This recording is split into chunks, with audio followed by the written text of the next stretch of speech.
Welcome students. स्वागत है आपका मेरे YouTube channel Hindi made easy में। आज मैं आपके लिए एक और नए विषय के साथ सर्वनाम सर्वनाम लेकर आई हूँ।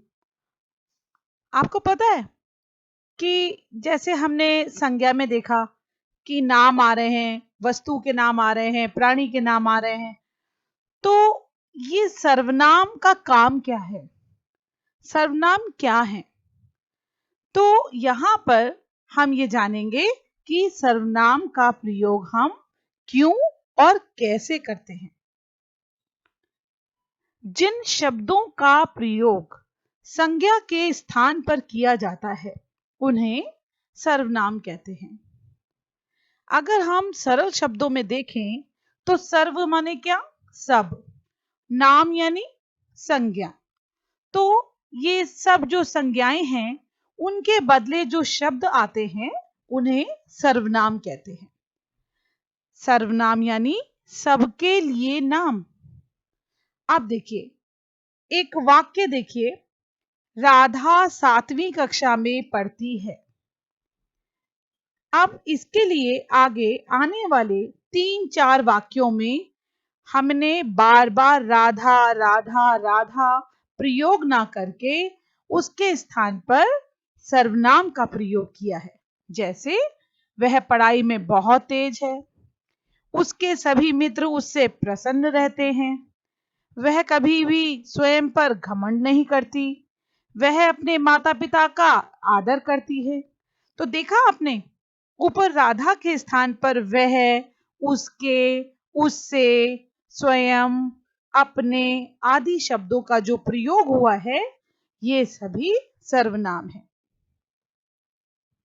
संज्ञा के स्थान पर आने वाले शब्दों को सर्वनाम कहते हैं। अब यहाँ पर देखिए, मैं, तू, वह, आप, कोई, यह, ये, वे, हम, तुम, कुछ, कौन, क्या, जो, सो, उसका आदि ये सभी सर्वनाम शब्द हैं। तो अन्य सर्वनाम शब्द भी इन्हीं शब्दों से बने हैं जो लिंग, वचन, कारक की दृष्टि से अपना रूप बदलते रहते हैं। जैसे राधा नृत्य करती है, राधा का गाना भी अच्छा होता है। राधा गरीबों की मदद करती है, राधा नृत्य करती है, उसका गाना भी बहुत अच्छा होता है, वह गरीबों की मदद करती है।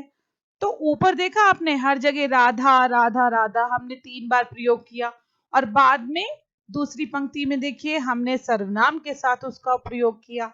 उसका गाना भी अच्छा होता है, वह गरीबों की मदद करती है। तो यहाँ पर हमने सर्वनाम का प्रयोग किया है, और सर्वनाम का प्रयोग करना अच्छा भी लगता है। बार बार पुनरावृत्ति करना, दोहराई, बार बार नामों की दोहराई अच्छी नहीं लगती। सर्वनाम के भेद। सर्वनाम के 6 भेद होते हैं। पहला पुरुषवाचक सर्वनाम, दूसरा निश्चयवाचक सर्वनाम, तीसरा अनिश्चयवाचक सर्वनाम, चौथा संबंधवाचक सर्वनाम, पांचवा प्रश्नवाचक सर्वनाम और छठा निजवाचक सर्वनाम। पहला पुरुषवाचक सर्वनाम। जिन सर्वनाम शब्दों से व्यक्ति का बोध होता है उन्हें पुरुषवाचक सर्वनाम कहते हैं। तो दूसरे शब्दों में जो बोलने वाले, सुनने वाले या जिसके विषय में बात होती है उनके लिए प्रयोग किए जाने वाले सर्वनाम पुरुषवाचक सर्वनाम कहलाते हैं। पुरुषवाचक सर्वनाम पुरुषों यानी स्त्री और पुरुष इन दोनों के नाम के बदले आते हैं। जैसे मैं आता हूं, तुम जाते हो, वह भागता है। तो यहाँ पर मैं, तुम, वह ये सभी पुरुषवाचक सर्वनाम हैं। पुरुषवाचक सर्वनाम के प्रकार। पुरुषवाचक सर्वनाम 3 प्रकार के होते हैं। पहला उत्तम पुरुषवाचक, दूसरा मध्यम पुरुषवाचक और तीसरा अन्य पुरुषवाचक। उत्तम पुरुषवाचक फर्स्ट पर्सन, यानी कि जिन सर्वनामों का प्रयोग बोलने वाला अपने लिए करता है उन्हें उत्तम पुरुषवाचक कहते हैं। जैसे मैं, हमारा, हम आदि। उदाहरण के लिए देखिए, मैं स्कूल जाऊंगा, हम मतदान नहीं करेंगे। यहां पर मैं और हम क्या है? उत्तम पुरुष। मध्यम पुरुषवाचक, जिन सर्वनामों का प्रयोग सुनने वाले के लिए किया जाता है उन्हें मध्यम पुरुषवाचक कहते हैं। जैसे तू, तुम, तुम्हें, तुम्हारे। उदाहरण के लिए, तुम सो जाओ, तुम्हारे पिताजी क्या काम करते हैं, तू घर देर से क्यों पहुंचा। यहां पर जो तुम का प्रयोग हुआ है वो सुनने वाला यानी मध्यम पुरुष है। अन्य पुरुषवाचक, थर्ड पर्सन, जिन सर्वनाम शब्दों का प्रयोग किसी अन्य व्यक्ति के लिए किया जाता है उन्हें अन्य पुरुषवाचक कहते हैं। जैसे वे, यह, वह, इन्हें, उसे, उन्होंने आदि। उदाहरण के लिए, वे मैच नहीं खेलेंगे, उसे कुछ मत कहना, उन्हें रोको मत, जाने दो, इनसे कहिए अपने घर जाएं। दूसरा देखिए, निश्चयवाचक सर्वनाम। सर्वनाम के जिस रूप से हमें किसी बात या वस्तु का निश्चित रूप से बोध होता है उसे निश्चयवाचक सर्वनाम कहते हैं। सरल शब्दों में अगर देखें तो जो सर्वनाम निश्चय पूर्वक किसी वस्तु या व्यक्ति का बोध कराए उसे निश्चयवाचक सर्वनाम कहते हैं। जैसे यह, वह आदि। अब देखिए उदाहरण, तनुज का भाई आया है, यह बहुत समझदार है। यहां पर जो यह बोला है यह निश्चयवाचक सर्वनाम का उदाहरण है। किशोर बाजार गया था, वह लौट आया है। यहां पर जो ये वह है वो निश्चयवाचक सर्वनाम है। अनिश्चयवाचक सर्वनाम, जिन सर्वनाम शब्द से किसी निश्चित वस्तु या व्यक्ति का बोध ना हो उसे अनिश्चयवाचक सर्वनाम कहते हैं। जैसे कोई, कुछ, किसी। तो वाक्य देखिए, मोहन, आज कोई तुमसे मिलने आया था, पानी में कुछ गिर गया है। यहां कोई और कुछ व्यक्ति या वस्तु का जो अनिश्चित बोध करा रहे हैं यह अनिश्चयवाचक सर्वनाम। चौथा देखिए, संबंधवाचक सर्वनाम, जिन सर्वनाम शब्दों का दूसरे सर्वनाम शब्दों से संबंध ज्ञात हो तथा जो शब्द दो वाक्यों को जोड़ते हैं उन्हें संबंधवाचक सर्वनाम कहते हैं। जैसे जो, जिसकी, सो, जिसने, जैसा, वैसा आदि।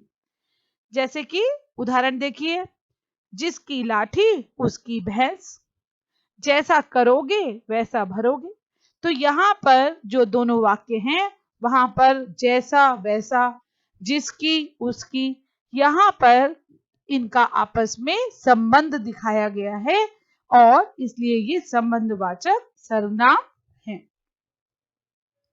पांचवा है प्रश्नवाचक सर्वनाम। जो सर्वनाम शब्द सवाल पूछने के लिए प्रयुक्त होते हैं उन्हें प्रश्नवाचक सर्वनाम कहते हैं। जैसे कौन, क्या, किसने आदि।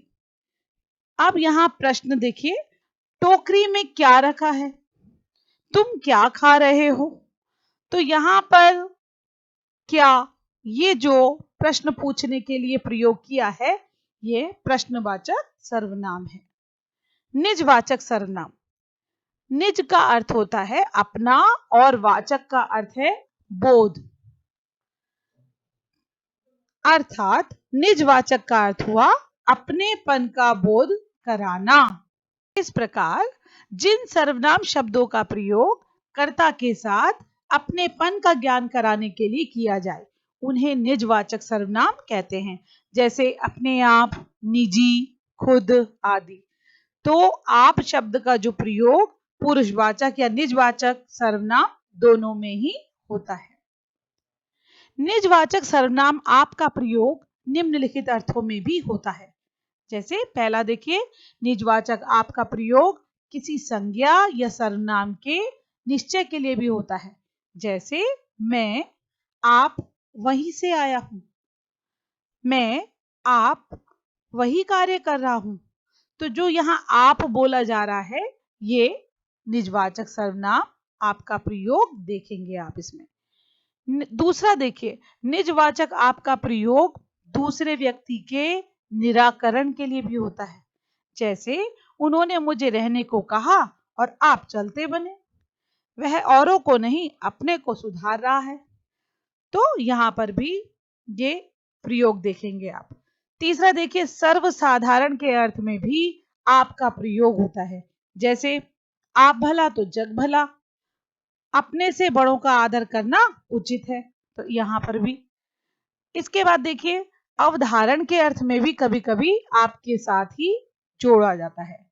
जैसे मैं आप ही चला आता था, यह काम आप ही, मैं ये काम आप ही कर लूंगा। मतलब यहाँ पर निजवाचक सर्वनाम आपका प्रयोग इस प्रकार से हुआ। संयुक्त सर्वनाम। रूस के हिंदी वैयाकरण डॉक्टर दीमशित्स ने एक और प्रकार का सर्वनाम का उल्लेख किया, उसके बारे में मैं आपको बता रही हूं, और उसे संयुक्त सर्वनाम कहा गया है। सर्वनाम के सब भेदों से इसकी भिन्नता इसलिए है कि इसमें एक शब्द नहीं बल्कि एक से अधिक शब्द होते हैं। तो संयुक्त सर्वनाम स्वतंत्र रूप से या संज्ञा शब्दों के साथ भी प्रयुक्त होता है। इसका उदाहरण कुछ इस प्रकार है। जो कोई, सब कोई, हर कोई, और कोई, जो कुछ, सब कुछ, कोई एक, एक कोई, कुछ एक, कोई ना कोई, कुछ ना कुछ, कुछ कुछ, कोई कोई। ये यहाँ पर आप देखेंगे कि ये संयुक्त सर्वनाम का उदाहरण है। सर्वनाम के रूपांतर, लिंग, वचन और कारक, इनके संदर्भ में देखते हैं। सर्वनाम का रूपांतर पुरुष, वचन और कारक की दृष्टि से होता है। इनमें लिंग भेद के कारण रूपांतर नहीं होता। जैसे एक उदाहरण देखिए, वह खाता है, वह खाती है। तो यहाँ पर जो है वो स्त्रीलिंग या पुल्लिंग के कारण कोई भेद नहीं हुआ, दोनों के लिए वह आया है। संज्ञाओं के समान सर्वनाम के भी दो वचन होते हैं, एक वचन और बहुवचन। पुरुषवाचक और निश्चयवाचक सर्वनाम को छोड़ शेष सर्वनाम विभक्ति रहित बहुवचन में एक वचन के समान रहते हैं। सर्वनाम में केवल 7 कारक होते हैं, संबोधन कारक नहीं होता। तो कारकों की विभक्तियां लगने से सर्वनाम के रूपों में विकृति यानी परिवर्तन आ जाता है। जैसे मैं से क्या बना, मुझको, मुझे, मुझसे, मेरा। इसी प्रकार तुमसे क्या है, तुम्हें, तुम्हारा। हमसे बना हमें, हमारा। वह से बना उसने, उसको, उसे, उससे, उसमें, उन्होंने, उनको। यह से बना इसने, इसे, इससे, इन्होंने, इनको, इन्हें, इनसे। इसी प्रकार कौन से बना किसने, किसको, किसे। तो सर्वनाम के रूपांतर इस प्रकार लिंग, वचन और कारक के अनुसार होते हैं। सर्वनाम की कारक रचना। संज्ञा शब्द की भांति सर्वनाम शब्दों की भी रूप रचना होती है। सर्वनाम शब्दों के प्रयोग के समय जब इनमें कारक चिन्हों का प्रयोग करते हैं तो इनके रूप में परिवर्तन आ जाता है। जैसे देखिए, मैं उत्तम पुरुष कारक, पुरुषवाचक सर्वनाम। यहां पर देखिए, कर्ता मैं या मैंने, जो बहुवचन में बना हम या हमने। इसी प्रकार कर्म कारक में बना मुझे, मुझको, और बहुवचन में बना हमें, हमको। इसी प्रकार करण कारक में मुझसे और बहुवचन में बना हमसे। संप्रदान कारक में बना मुझे, मेरे लिए, जो कि बहुवचन में बना हमें, हमारे लिए। इसी प्रकार अपादान का देखिए, मुझसे से क्या बना, हमसे। संबंध में बना मेरा, मेरी, मेरे। तो हमारा, हमारे, हमारी, ये बहुवचन में बना। और अधिकरण में मुझ में, मुझ पर, जो कि बहुवचन में बना हम में और हम पर। इसी प्रकार देखिए तू या तुम मध्यम पुरुषवाचक सर्वनाम में जो एक वचन कर्ता में तू या तूने है, बहुवचन में तुम, तुमने, तुम लोगों ने। कर्म में देखिए तुझको यानी तुम्हें या तुम लोगों को। करण में देखिए तुझसे, तेरे द्वारा को, तो तुम लोगों से। संप्रदान में देखिए तुझको, तेरे लिए, तुझे, तो इसका बहुवचन रूप बना तुम्हें, तुम्हारे लिए, तुम लोगों के लिए। अपादान में देखिए तुझसे, है ना, एक वचन में, और बहुवचन में बना तुम लोगों से। इसी प्रकार संबंध में तेरा, तेरी, तेरे से क्या हुआ, बहुवचन में बना तुम्हारा, तुम लोगों का। इसी प्रकार अधिकरण में तुझ में और तुझ पर से बना तुम में, तुम लोगों में।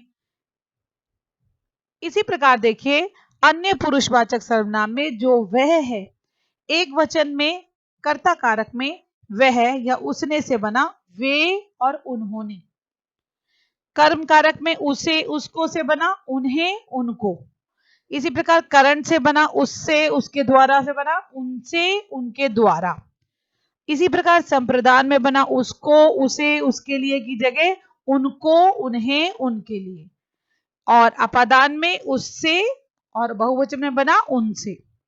संबंध में देखिए उसका, उसकी, उसके से बना उनका, उनकी, उनके। इसी प्रकार अधिकरण में देखिए उसमें और उस पर, और बहुवचन में बना उनमें, उन पर। सर्वनाम का पद परिचय। सर्वनाम का पद परिचय करते समय सर्वनाम, सर्वनाम का भेद, पुरुष, लिंग, वचन, कारक और अन्य पदों से उसका संबंध बताना पड़ता है।